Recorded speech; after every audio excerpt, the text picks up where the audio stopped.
بسم اللہ الرحمن الرحیم۔ السلام علیکم۔ آج ہم بات کریں گے قاضی فیض عیسی صاحب کی اپیل کے حوالے سے۔ یہ نظر ثانی کی درخواست ہیں اور اس میں ایک نئی درخواست آئی تھی کہ میرا کیس براہ راست پوری قوم کو دکھایا جائے، یہ مطالبہ تھا قاضی فیض عیسی صاحب کا۔ اس میں پھر آپ نے دیکھا انہوں نے گٹر کے الفاظ استعمال کیے، انہوں نے جاہل کے الفاظ استعمال کیے، انہوں نے یہ کہا کہ بیٹا پنڈی میں بیٹھے ہو آپ کیا کر لو گے، پھر انہوں نے یہ کہا کہ یہ نوکر ہیں اور نوکر بن کر رہیں، وہ سارا کا سارا اسٹیبلشمنٹ عمران خان اور جو کچھ کہتے رہے۔ 3-4 ایسی چیزیں قاضی فیض عیسی صاحب نے کہی ہیں جن پر بطور جج ان کو نہیں کہنا چاہیے تھا، اور جسٹس عمران صاحب نے بھی اور جسٹس منظور ملک صاحب نے بھی ان کو بار بار ٹوکا ہے۔ اور اب یہ معاملہ کہاں جا رہا ہے؟ کیا قاضی فیض عیسی صاحب اپنے آپ کو ایکسپوز کر رہے ہیں؟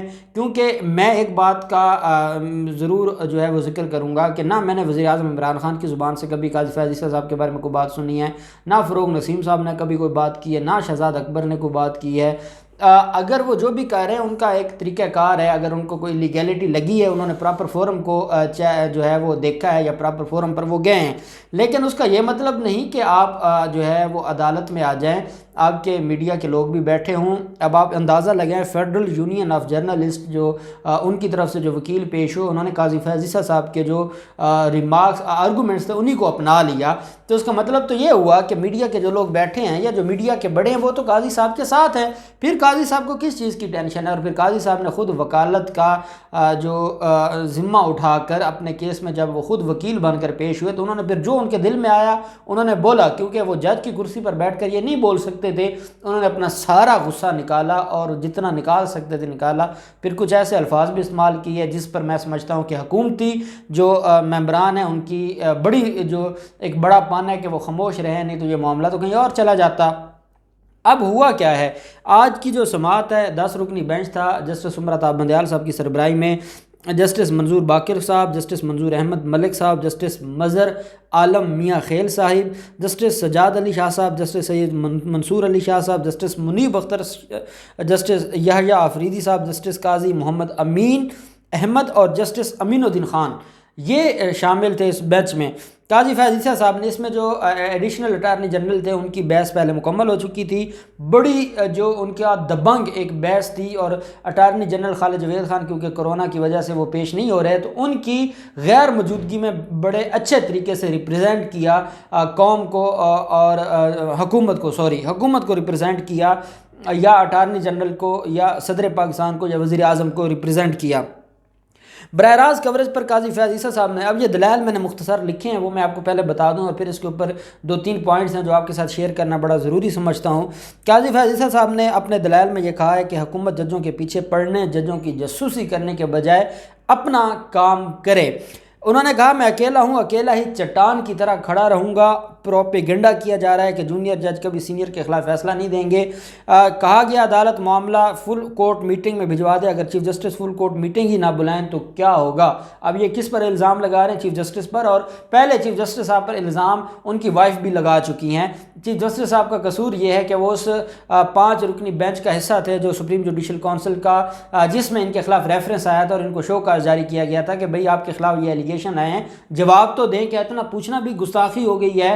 کیا اتنا پوچھنا بھی کوئی بہت بڑا جرم ہو گیا ہے کہ جس کے اوپر ابھی تک غصہ نہیں ختم ہو رہا، اور پچھلے 2 سال سے خود بھی اور پھر خاص طرح کے جو لوگ ہیں وہ اپنا غصہ نکال رہے ہیں اور یہ غصہ ختم ہونے کا نام نہیں لے رہا۔ قاضی فیض عیسی صاحب نے کہا کہ 2 ججز میرا کیس سننے سے معذرت کر چکے ہیں، 3 ججز سپریم جوڈیشل کونسل کے ممبر ہیں، تمام 5 ججز میرے حوالے سے فل کورٹ میٹنگ میں شرکت نہیں کریں گے، جس پر جسٹس عمران صاحب نے ٹوکا اور یہ کہا کہ آپ یہ کیسے کہہ سکتے ہیں کہ وہ شرکت نہیں کریں گے؟ کیوں آپ الزام لگا رہے ہیں؟ اپنے ججز پر الزام لگا رہے ہیں، خدا کا خوف کریں۔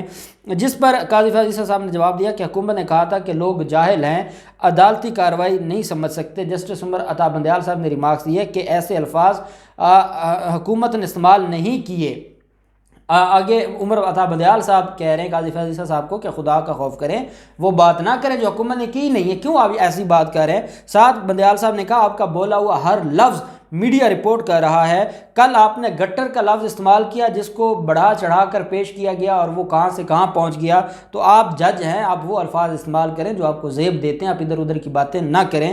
قاضی فیض عیسی صاحب نے کہا کہ قائد اعظم بھی اردو نہیں بول سکتے تھے۔ ایڈیشنل اٹارنی جنرل نے قوم کی توہین کی ہے۔ قرارداد پاکستان بھی انگریزی میں تھی لیکن لوگوں نے سمجھی اور قبول کی۔ قرارداد پاکستان پر لوگوں نے ملک بنایا جو ڈکٹیٹروں نے دو لخت کر دیا۔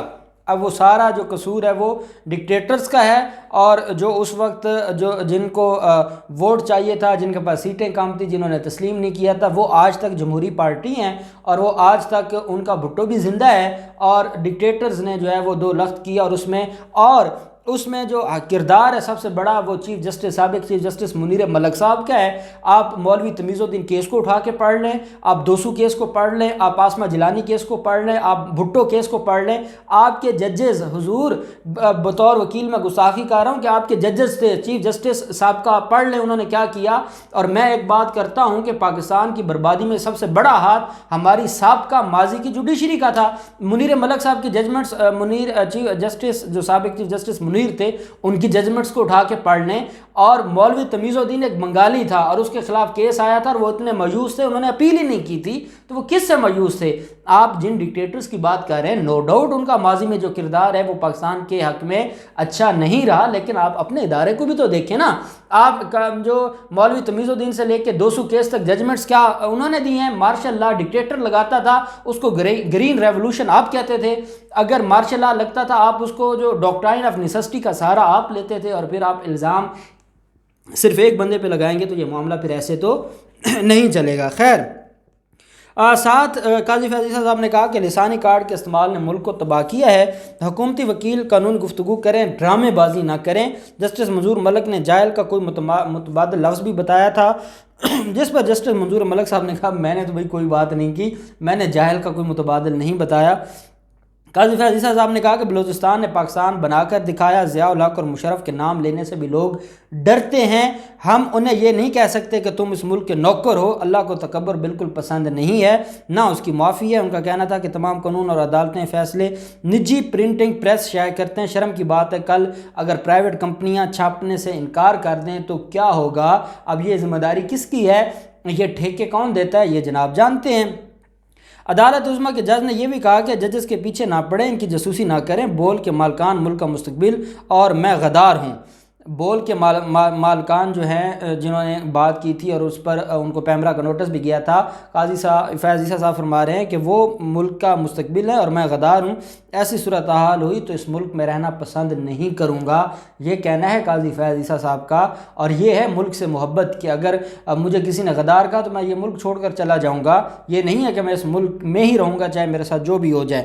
ساتھ انہوں نے یہ بھی کہا کہ یہ بھاشن نہ دیں کہ قوم کو عدالتی زبان سمجھ نہیں آتی، ججز فیصلوں سے بولتے ہیں تو میڈیا کو عدالت سے باہر نکال دیں، میڈیا کو فیصلہ نہ کرنے دیں کہ میری کون سی بات چلانی ہے کون سی نہیں، فیصلوں سے بولنا ہے تو فیصلے بعد میں میڈیا کو جاری کر دیے جائیں۔ دلائل جاری رکھتے ہوئے قاضی فیض عیسی صاحب نے یہ بھی کہا کہ میڈیا اتنا آزاد ہے کہ ساری خبریں عمران خان اور شیخ رشید سے شروع ہوتی ہیں، میڈیا اتنا آزاد ہے تو کل کوئٹہ تک لانگ مارچ کا فیصلہ کیوں نہیں دکھایا گیا؟ پاکستان کی تاریخ میں سب سے طویل فیصلہ بھٹو کیس کا تھا، بھٹو کیس کے 963 صفحات کے فیصلے میں کہیں نہیں لکھا کہ اوپن کورٹ میں سماعت ہوگی۔ قاضی فیض عیسی صاحب نے کہا ثانیہ کوئٹہ کی رپورٹ ردی کی ٹوکری میں پھینک دی گئی، پاکستان میں دہشت گردی کو فروغ دیا جا رہا ہے، کہا جاتا ہے بیٹا تم پنڈی میں بیٹھے ہو جو مرضی کر لو۔ ان کا کہنا تھا کہ ارشد ملک کی قابل اعتراض حالت میں ویڈیو کس نے بنائی، کہا جاتا ہے نمبر 1 انٹیلیجنس ادارہ ہے، نمبر 1 ادارے ارشد ملک کی ویڈیو کس نے بنائی تھی؟ اب ارشد ملک کی ویڈیو بنانے والے نون لیگیے، ویڈیو استعمال کرنے والی مریم نواز، اس ویڈیو کی بنیاد پر ارشد ملک کو بلیک میل کرنے والے، مدینہ پاک میں عمرہ کے لیے لے کر جانے والے، رائے ونڈ میں نواز شریف سے ملوانے والی مریم نواز، اور ایک جملہ ہی کہہ دیں حضور اگر شیخ رشید اور عمران خان کا نام لیا ہے تو یہ بھی کہہ دیں کہ یہ جو لوگ ہیں جو ارشد ملک کی ویڈیو بنانے والے اور اس کو وہ ویڈیو دکھا کر بلیک میل کرتے ہیں اور یہ ارشد ملک کا بیان ہے تو پھر تو چلو بات بنتی ہے۔ خیر یہ ساری بات بھی کی، ساتھ انہوں نے یہ بھی کہا کہ خود کو ملک کا مالک سمجھنے والے پاگل ہیں یا فرعون۔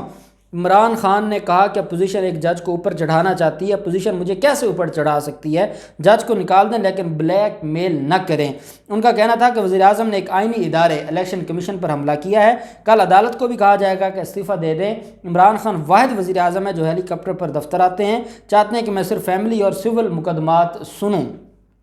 قاضی فیض صاحب نے مزید یہ بھی کہا کہ فل کورٹ میٹنگ کرنا ہو تو چھٹیوں میں بھی ہو جاتی ہے۔ ایک چیف جسٹس نے اسسٹنٹ رجسٹرار کے لیے فل کورٹ میٹنگ بلائی تھی اور اس میٹنگ پر دستخط سے بھی انکار کیا تھا، ایک بار فل کورٹ میٹنگ پر دستخط سے بھی انکار کیا گیا تھا۔ کچھ دن بعد جو ہے وہ پاکستان کا یوم 23 مارچ کو پاکستان بنانے والے غائب اور فوجی پریڈ ہوتی ہے۔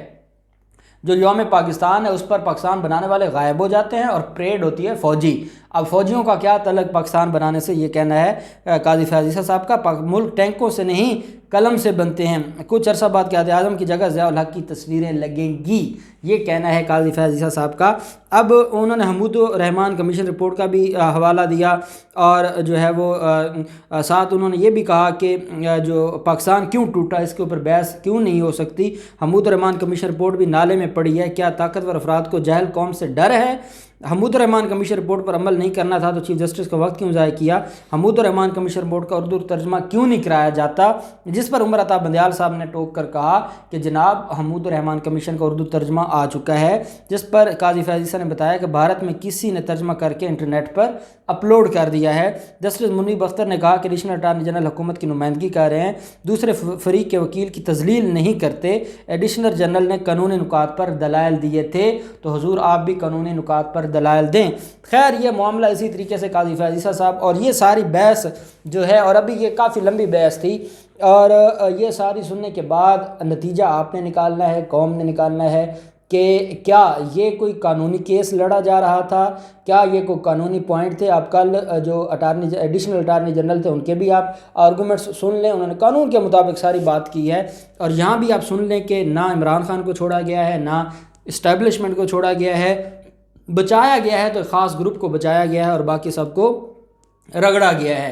اب یہ معاملہ فیصلہ محفوظ کر لیا گیا ہے، اب دیکھتے ہیں کہ سپریم کورٹ آف پاکستان کیا فیصلہ دیتی ہے۔ آیا فل کورٹ، اور قاضی فیض صاحب نے ایک بات کی ہے کہ میں یہ بات نہیں کہہ رہا کہ پورے پاکستان کی عدالتوں میں جو ان کی لائیو کوریج ہو، میں صرف چاہتا ہوں کہ جو یہ کیس ہے اس کی لائیو کوریج ہو اور اس کیس کی لائیو کوریج پوری قوم کو دکھائی جائے، تاکہ یہ جو معاملہ جو دل کرے بولتے رہیں، اور دوسری طرف باقی جو غریبوں کے ہیں جو 6 سال 10 سال جن کی اپیلیں نہیں لگتی، یا جن لوگوں کی جیلوں میں ڈیتھ ہو جاتی ہے اور وہ 10 سال کے بعد ان کو بری کیا جاتا ہے، جو لوگ 10 سال 18 سال جیلوں میں گزارتے ہیں اور اس کے بعد بری کیا جاتا ہے، وہ اصل جو معاملات ہیں قوم سے ریلیٹڈ وہ نہ دکھائے جائیں، کیونکہ یہ بہت اہم ہے اور ایک سپریم کورٹ کے جج کا معاملہ ہے، تو یہ قوم کو دکھایا جائے اور قوم یہ دیکھنا چاہتی ہے۔ اب یہ سارا معاملہ ہے، اب دیکھتے ہیں یہ معاملہ کہاں جاتا ہے اور کہاں تک پہنچتا ہے۔ جو بھی ڈیٹیلز ہوں گی ہم آپ کے ساتھ شیئر کرتے رہیں گے۔ اللہ پاک پاکستان کا حامی و ناصر ہو۔ بہت شکریہ، اللہ حافظ، پاکستان زندہ باد۔